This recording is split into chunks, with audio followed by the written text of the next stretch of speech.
Čítanie zo svätého Evanjelia podľa Jána. Mnohí z tých Židov, čo prišli k Márii a videli, čo urobil Ježiš, uverili v neho. No niektorí z nich odišli k farizeom a rozpovedali im, čo Ježiš urobil.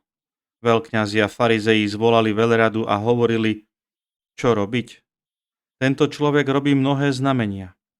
Ak ho necháme tak, uveria v neho všetci, prídu Rímania a zničia nám i toto miesto i národ.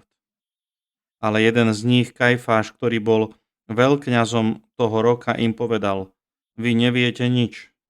Neuvedomujete si, že je pre vás lepšie, ak zomrie jeden človek za ľud a nezahynie celý národ. Toto však nepovedal sám od seba, ale ako veľkňaz toho roka prorokoval, že Ježiš má zomrieť za národ, a nie len za národ, ale aj preto, aby zhromaždil vedno rozptýlené Božie deti.